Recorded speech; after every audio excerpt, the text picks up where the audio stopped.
Ketahuilah ada golongan khusus malaikat-malaikat Allah yang keliling di jalan-jalan di muka bumi ini.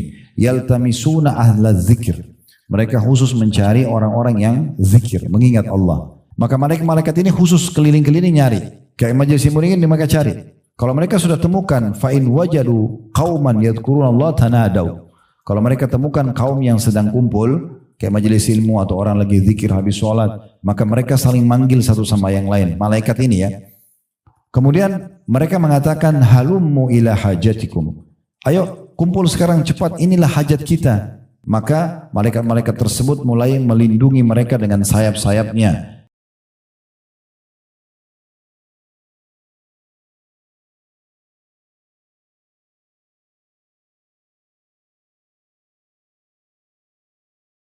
Assalamualaikum warahmatullahi wabarakatuh. Alhamdulillah, tidak pernah lisan kita sebagai seorang muslim berhenti memuji dan memuja Allah subhanahu wa ta'ala. Sebagai seorang muslim kita sangat meyakini bahwasanya dua susunan kata ini alhamdulillah adalah susunan kata bersyukur dan berterima kasih kepada Allah. Dan Allah menjanjikan kekal dalam kitabnya dalam surah Ibrahim, la in syakartum la azidannakum. Kalau kalian bersyukur maka pasti aku akan tambah.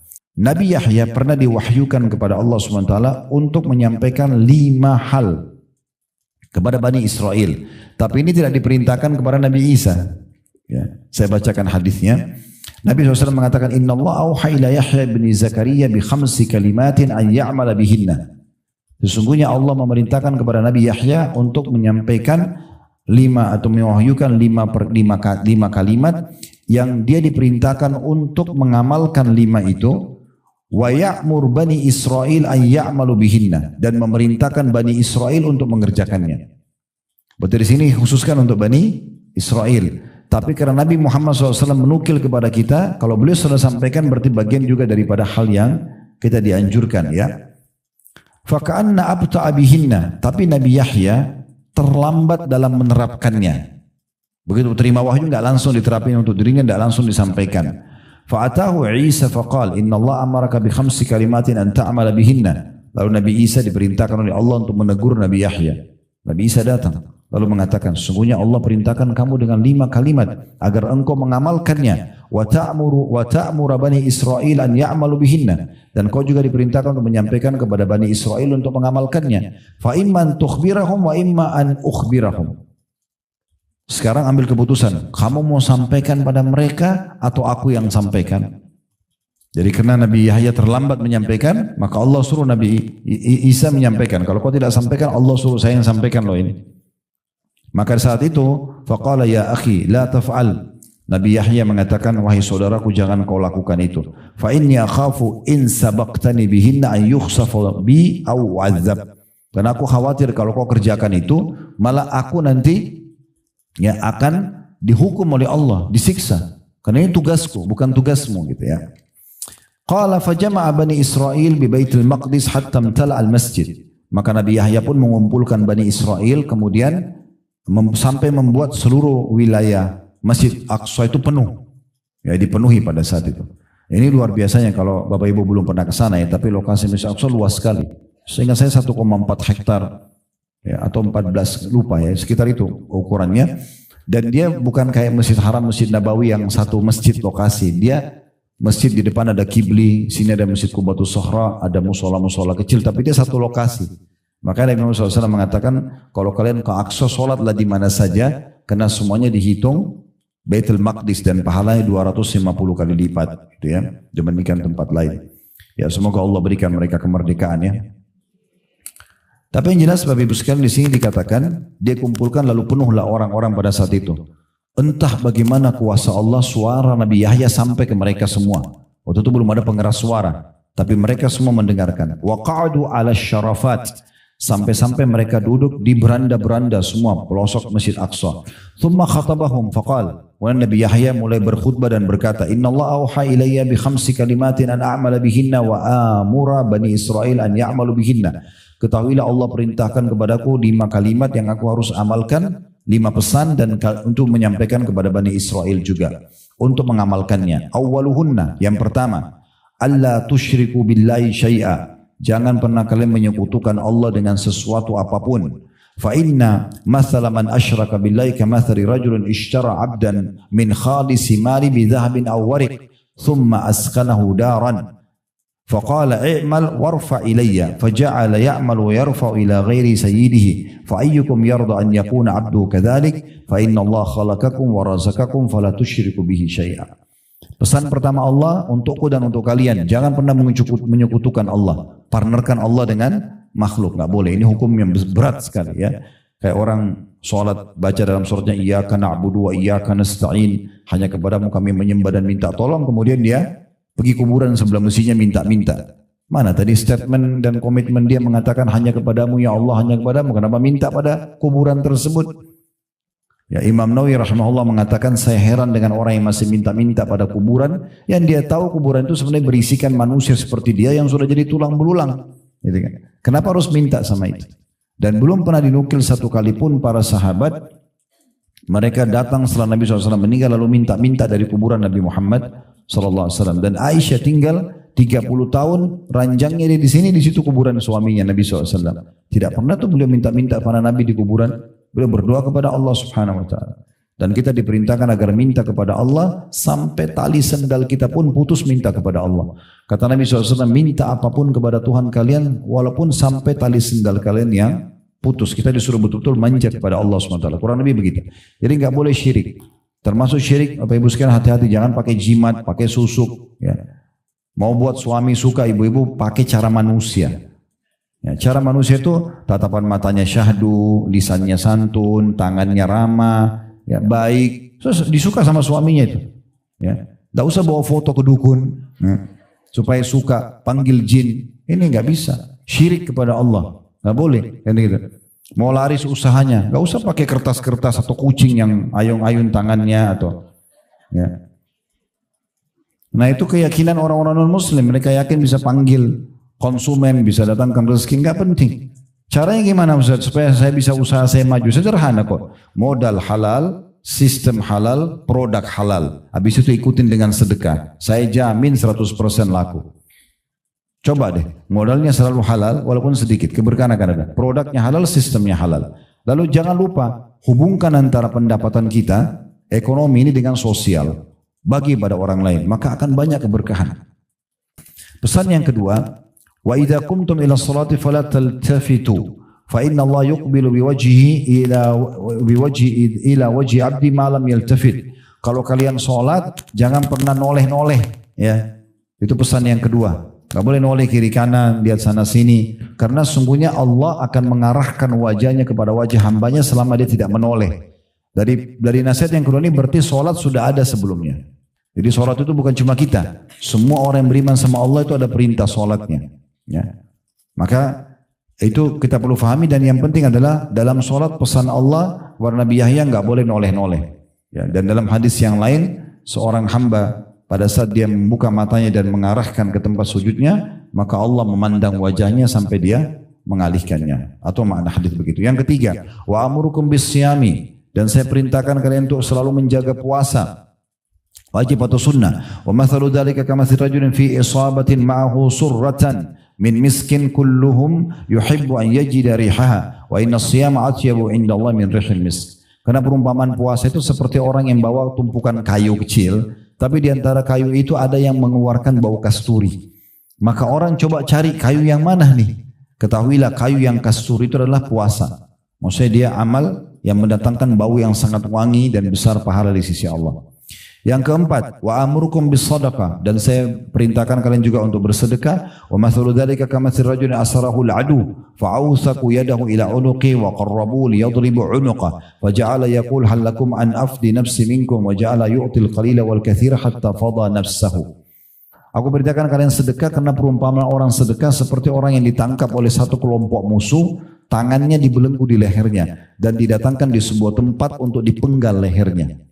Untuk dipenggal lehernya. Tetapi dia mengatakan, dia negosiasi. Dia mengatakan, mau enggak saya tidak dipenggal tapi dengan cara saya tebus diri saya dengan harta saya. Maka dia terus menebus dengan sedikit dan banyak sampai akhirnya dia selamat enggak jadi dipenggal. Nah di sini ulama memaknakan, maknanya orang kalau sering sedekah maka sedekah itu juga akan membantu dia supaya tidak kena hukuman-hukuman Allah Subhanahu wa taala. Nah, yang terakhir ini jadi saksi bahasan kita yang kelima, wa amurukum bidzikrillahi katsira. Dan aku perintahkan kepada kalian agar berzikir kepada Allah tapi dengan zikir yang banyak. Bukan kapan ada waktu tapi memang dia harus meluangkan waktunya. Bukan kapan dia mau tapi memang dia harus maukan dirinya. Dia paksakan ya. Bukan hanya sekedar kewajiban misalnya yang dibebankan misalnya habis sholat subhanallah 33, alhamdulillah 33, Allah Akbar. Tapi dia zikir lebih banyak daripada itu selepas tentunya sholat ya. Karena kalau ada penentuan jumlah, tempat, waktu ya kita tidak boleh tambah dan kurangi. Nabi SAW mengatakan zikir habis sholat subhanallah 33, alhamdulillah 33, Allah Akbar 33. Jangan bilang oh saya mampu baca 35. Nabi sudah tentuin jumlahnya, tempatnya dan jenisnya, udah. Tapi baca subhanallah selain habis sholat boleh banyak. Boleh 100, boleh 1000 gitu kan. Nah kata Nabi Yahya, yang kelima adalah saya diperintahkan untuk mengamalkan dan kalian juga amalkan untuk banyak berzikir kepada Allah. Wa mathalu dzalika kamathali rajulin talabahu al-adu sira'an fi asari.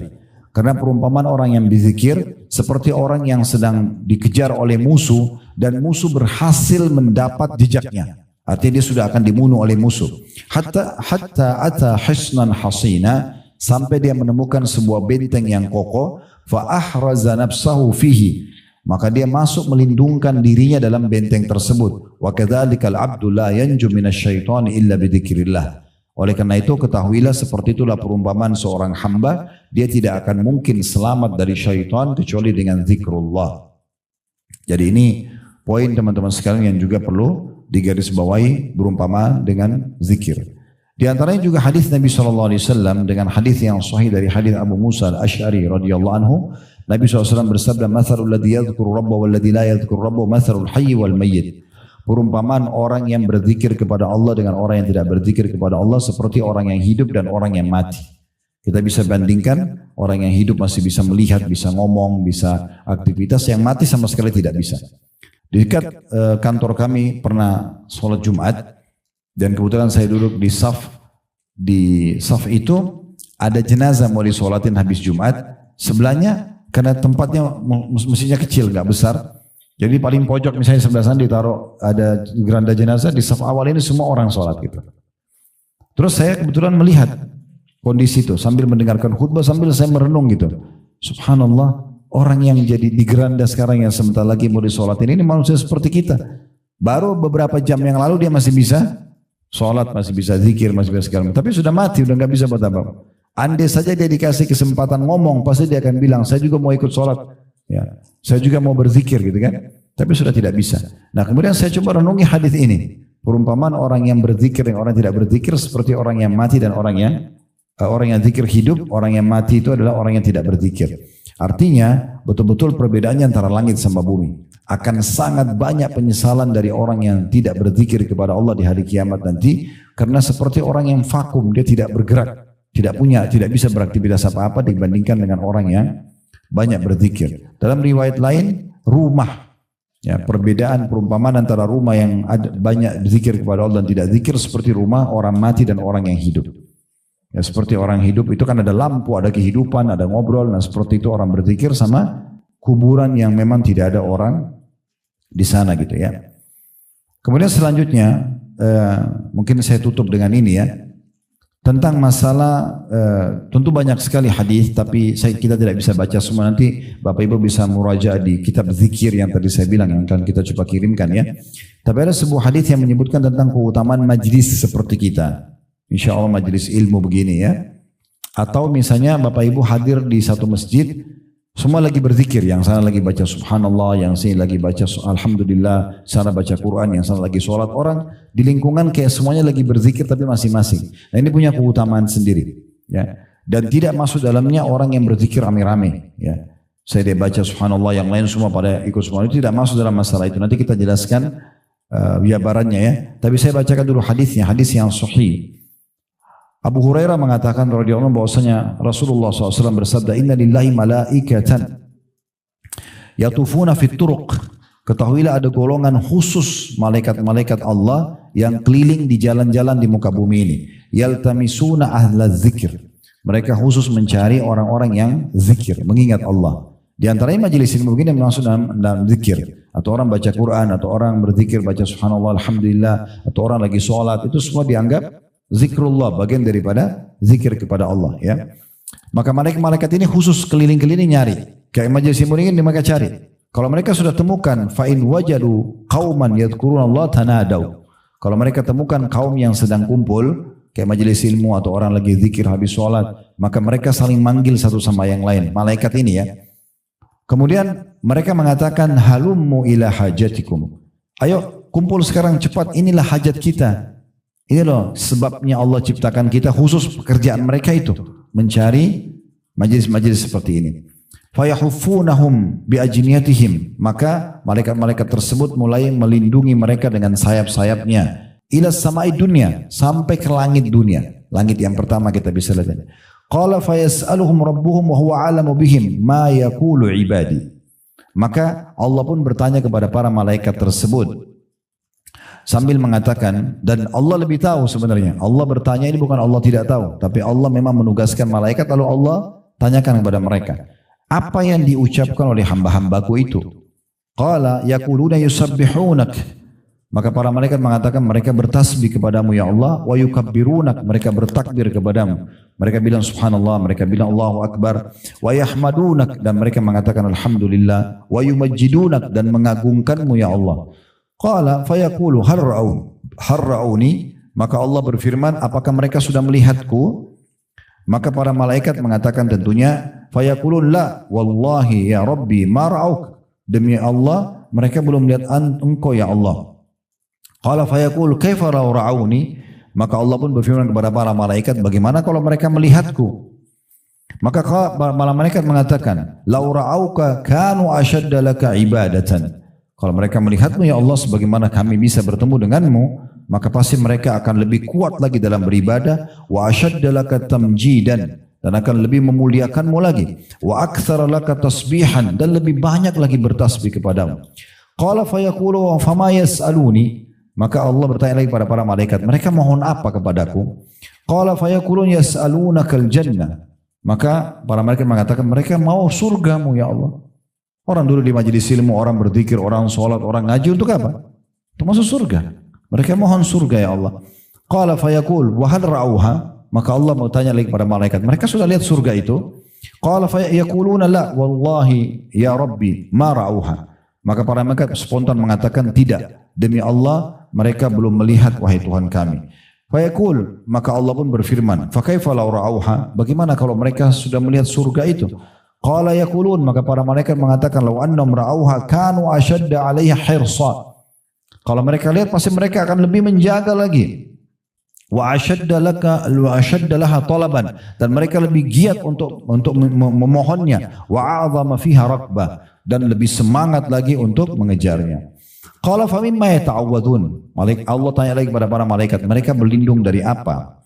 Qala yaqulun minan nar, maka malaikat mengatakan mereka berlindung dari api neraka. Tujuannya kita duduk dalam majelis ilmu, kita sholat, kita berzikir kan supaya selamat dari neraka. Qala fayaqul wa hal ra'auha, maka Allah berkata, apakah mereka sudah melihat neraka itu? Qala yaquluna la wallahi ya rabbi wallahi ma ra'auha. Mereka mengatakan tidak, demi Allah mereka belum melihatnya. Qala fayaqul fa kaifa ra'auha, lalu bagaimana kalau mereka sudah melihat neraka itu? Qala yaqulun, maka para malaikat mengatakan law ra'auha kanu ashadda minha firara. Kalau mereka lihat pasti mereka akan lebih menjauhkan diri, lari darinya. Wa ashadda laha makhafa, dan pasti lebih takut lagi. Qala fayaqul, lalu kemudian Allah pun berfirman kepada para malaikat, ushhidukum anni qad ghafartu lahum. Aku menjadikan kalian saksi bahwasanya aku sudah memaafkan dosa-dosa mereka. Qala yaqulu malakum minal malaika, maka ada satu malaikat tiba-tiba nyeletuk mengatakan ngomong, fihim fulanun laisa minhum, tapi dalam majlis itu ya Rasul ya Allah, dalam majlis ilmu mereka, dalam sholat mereka ada orang datang tapi bukan dari golongan mereka, tujuannya datang ke sini mau ketemu teman, bukan mau pengajian misalnya. Bagaimana? Apa dapat juga gitu? Maka apa kata Allah SWT, ini karena berkahnya orang yang kumpul, ya karena ingin mengingat Allah. Innama ja'a lihaja, kan datang karena ada hajatnya saja. Qala humul qaumu la yashqa bihim jalisuhum. Kata Allah Subhanahu wa taala, mereka kaum yang tidak akan membuat orang-orang yang ikut bersama mereka itu rugi, ya. Artinya dapat juga orang itu. Ya. Karena keberkahan majelis itu sendiri, ya. Dalam riwayat lain saya langsung terjemahkan karena mirip, ya, tapi cukup panjang. Sesungguhnya Allah Tabaraka wa Ta'ala memiliki malaikat-malaikat yang terpilih secara khusus. Mereka selalu mencari majelis-majelis ilmu dan majelis zikir. Kalau mereka mendapatkan majelis tersebut, maka mereka duduk bersama orang-orang itu sambil mereka melindungi satu sama yang lain dengan sayapnya sampai mereka memenuhi tempat itu dan memenuhi sampai ke langit. Kalau mereka sudah selesai dan mereka naik kembali ke langit bertemu dengan Allah, Allah pun bertanya kepada mereka dan Allah lebih tahu. Dari mana kalian? Mereka mengatakan, kami datang dari hamba-hambamu ya Allah di bumi yang sedang bertasbih kepadamu, bertakbir kepadamu, mengucapkan la ilaha illallah, ya. Kemudian juga memujimu dan juga memohon kepadamu. Lalu kemudian Allah mengatakan, apa yang mereka minta? Para malaikat mengatakan, mereka minta surgamu. Kata Allah, apakah mereka sudah lihat surga itu? Kata para malaikat, tidak wahai Tuhanku. Maka kata malaikat, atau tidak wahai Tuhan kami. Lalu kata Allah, bagaimana kalau mereka melihat surgaku? Lalu Allah bertanya lagi, dari apa mereka berlindung? Kata para malaikat, mereka berlindung, ya, dari apimu ya Allah, ya. Kemudian kata Allah SWT, apakah mereka telah melihat neraka itu? Kata para malaikat, belum. Lalu kata Allah, bagaimana kalau mereka melihat? Lalu kemudian kata para malaikat, mereka memohon ampun juga kepadamu ya Allah. Lalu kata Allah SWT, ya, aku telah ampuni mereka dan aku sudah berikan apa yang mereka minta dan aku juga sudah menyelamatkan mereka dari apa yang mereka khawatirkan. Lalu kemudian mereka mengatakan, wahai Tuhan kami, ada di antara mereka pelaku dosa. Dalam majelis ilmu itu ada pelaku dosa, yang datang ke masjid itu ada pelaku dosa, ya. Dia kebetulan lewat, dia lihat ramai, dia ikut. Gitu kan. Maka kata Allah SWT, aku juga ampuni orang itu, ya. Karena sesungguhnya kaum yang sedang berkumpul tidak akan merugikan siapapun yang ikut bersama mereka. Nah, ini berarti menandakan luar biasanya kedudukan majelis ilmu itu, ya. Sampai seperti itu, ya. Ini majelis zikir. Nah, kemudian teman-teman sekalian perlu kita garis bawahi, tadi saya bilang tidak masuk dalamnya orang kalau zikir rame-rame, ya. Karena pernah terjadi di masa Abdullah bin Mas'ud radhiyallahu anhu, di masa tabi'in pernah ada orang di masjid, dia duduk sambil dia pegang batu, kemudian dia bertanya subhanallah, yang lain semua ikut subhanallah, alhamdulillah, alhamdulillah, semua rame-rame gitu. Lalu kemudian Abdullah bin Mas'ud menegur sambil mengatakan, begitu cepatnya kecelakaan dan kebinasaan bisa pada kalian. Lalu yang pimpin mengatakan, wahai Abu Abdurrahman, ini maksudnya julukannya Abdullah bin Mas'ud, kami hanya ingin kebaikan, ya. Kami kan berpikir baik. Maka kata Abdullah bin Mas'ud menegur kurang lebih maknanya, kalian ingin kebaikan tapi berapa banyak orang yang mau kebaikan tapi tidak sampai kepadanya. Bukankah Rasulullah SAW baru saja meninggal, rumahnya masih ada, pakainya masih ada, kok bisa kalian buat sesuatu yang Nabi tidak contohkan? Jadi maksudnya kalau kita mau pahala juga kita harus perhatikan baik-baik, ya, supaya betul-betul sesuai dengan apa yang Allah Subhanahu wa taala perintahkan, ya. Kemudian juga saya akan tutup dengan satu hadis lagi, nanti besok kita buka pertanyaan, dan juga beberapa riwayat tentang orang-orang saleh kalau mereka berzikir kepada Allah seperti apa, ya. Riwayat ini adalah seorang wanita bernama Yusairah radhiyallahu anha. Ini wanita seorang muhajirah dari Mekah. Dia mengatakan, qala lana Rasulullah sallallahu alaihi wasallam alaikunna bitasbihi wat tahlili wat taqdisi waqidna bil anamil fa innahunna mas'ulatun mustantaqatun wa la takfulna fatansayna ar-rahma. Bahwasanya Rasulullah SAW mengatakan kepada kami kaum wanita waktu itu, ya, karena wanita yang menyampaikan dan ada pengajian buat ibu-ibu pada satu dari Nabi SAW. Nabi SAW mengatakan, hendaklah kalian selalu bertasbih, bilang subhanallah, selalu bertahlil, mengatakan la ilaha illallah, selalu bertakdis atau mensucikan Allah, mengatakan subhanallah, dan hitunglah dengan ujung-ujung jari kalian. Hitung dengan jari-jari kita, sudah ada garisnya Allah kasih, tinggal kita hitung, ya. Kemudian dikatakan, karena itu semua akan ditanya dan diajak bicara nanti pada hari kiamat. Jangan kalian lalai yang membuat kalian lupa dengan rahmat Allah. Hadis ini diriwayatkan oleh Tirmidzi dan juga Abu Daud. Ada riwayat lain yang menjelaskan tangan yang dipakai untuk berzikir akan menjadi saksi pada hari kiamat. Akan menjadi saksi pada hari kiamat. Nah, ini poin juga yang berhubungan dengan masalah ini. Nah, dinukil dalam kisah ya Abdullah bin Mas'ud ya, maaf, Abu Ubaidah bin Abdullah bin Mas'ud, anaknya Abdullah bin Mas'ud. Ketika hati seseorang terus berzikir pada Allah, maka ia selalu berada dalam solat. Ya. Dan jika ia berada di pasar, lalu ia menggerakkan kedua bibirnya untuk berzikir, maka itu akan lebih baik buat dia. Dan dinukil juga bahwasanya para salafus salih, mereka berzikir dengan jumlah yang sangat banyak. Di antaranya disebutkan nama Khalid bin Ma'dan rahimahullah. Beliau bertasbih kepada Allah setiap hari 40.000. Ya. Itu selain membaca Al-Quran dan juga ya pada saat ditemukan beliau meninggal dunia, jenazahnya untuk dimandikan, tangannya masih memegang seakan menghitung berzikir. Karena sukanya berzikir kepada Allah subhanahu wa ta'ala. Mungkin ibu ada yang mengatakan dan bapak, gimana Ustaz zikir 40.000 kan banyak sekali. Jadi gini, poinnya Bapak Ibu sekalian bukan masalah jumlahnya, tapi keberkahan yang Allah berikan kalau kita sudah rutin kerjakan ibadah itu. Contoh gini, kalau orang belum terbiasa berdoa, dia berat berdoa. Atau kadang-kadang dia sudah sehabisan kata-kata, dia mau berdoa apa lagi? Karena dia tidak terbiasa berdoa. Coba rutinkan doa itu, nanti Allah berkahi, muncul ide di otak kita, mau ucapin apa? Lisan kita tiba-tiba ngucapin. Makin sering kita ulangi doa, makin banyak Allah bukain kata-kata doa yang kita tidak pernah susun sebelumnya. Kan gitu. Contohnya ini sholat malam. Kalau ibu baru dan bapak sekalian baru sholat malam, berat rasanya. Tapi kalau sudah rutin, setiap hari sudah 1 tahun, 2 tahun, sudah 5 tahun, sudah 10 tahun, itu malah jadi ringan sekali. Bahkan kita merasa, masa cuma baca surah ini lagi, akhirnya bertambah, ada Allah kasih keberkahan. Tadinya kita cuma bangun 15 menit sebelum subuh atau setengah jam, nanti mundur 1 jam, nanti mundur 2 jam. Nanti ada orang menikmati semalam suntuk berdoa dan bermunajat sama Tuhannya. Itu keberkahan Allah kasih.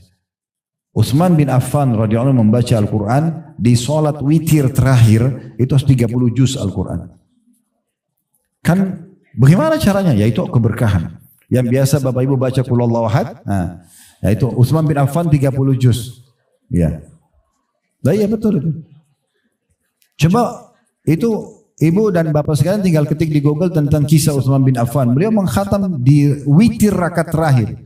Bukan witir 3 rakaat ya. Rakaat terakhirnya itu baca 30 juz. Gimana ceritanya? Keberkahan. Allah kasih keberkahan. Contoh yang lain, kita tidak pernah sedekah. Akan berat kita keluarin walaupun cuma 5.000, 10.000. Tapi kalau kita sudah rutin sedekah, Allah kasih keberkahan. Kita akan tidak ada beban walaupun sudah 10 juta, 100 juta, kita tidak ada beban. Karena keberkahan yang Allah kasih. Nah begitu seterusnya. Jadi ini masalah keberkahan. Asal kita sudah mulai dulu mengerjakannya. Makanya disebutkan ya bahwasanya dalam riwayat yang sahih Nabi SAW itu selalu berzikir di setiap keadaan beliau. Kalau lagi ngomong sama orang beliau berzikir, tapi kalau lagi tidak ngomong sama orang selalu berzikir. Disebutkan dalam hadis yang sahih riwayat Bukhari Muslim bahwasanya karena Rasulullah SAW yadhkurullaha ala kulli ahyanihi ya ala kulli ahyanihi. Kalau Nabi SAW selalu berzikir dalam setiap keadaannya. Jadi rutinkan aja. Ya. Dan zikir kan tidak terlalu banyak lafadznya ya. Ada astagfirullah, ada salawat, dan kalau mau lebih pendek kita baca Allahumma salli ala Muhammad gitu ya. Terus diulangi saya Allahumma salli ala Muhammad, Allahumma salli ala Muhammad. Kalau mau lebih lengkap bisa saja. Tapi kalau misalnya orang mau pilih yang ringkasnya, adalah haula wala quwata illa billah. Ada subhanallah, alhamdulillah, wa la ilaha illallah, Allah akbar. Ada subhanallahi wa bihamdi, subhanallahi azim. Gitu kan? Ada la ilaha illallah dengan segala macam jenisnya. Tidak lebih dari 10 sebenarnya. Kurang dari itu jenis-jenis zikir. Jadi kalau Bapak Ibu lowongkan waktu untuk menyebutkannya dalam keseharian, anggaplah dimulai dari setiap zikir ini 10 kali aja. 10 kali subhanallah, alhamdulillah, wa la ilaha illallah, akbar, 10 kali astagfirullah, 10 kali salawat, 10 kali aja. Gitu kan? Di antara contoh kata Nabi SAW, siapa yang baca salawat kepadaku 10 kali di pagi hari, 10 kali di sore hari, maka akan dapat syafaatku hari kiamat. Pelan-pelan nanti tingkatkan jadi 20, jadi 30, nanti terus menerus akan lebih banyak dari itu insya Allah. Kapan kita Allah melihat keikhlasan kita, maka Allah akan mudahkan kita tentunya untuk ya, mendapatkan keberkahan di jenis ibadah itu. Allahu a'lam.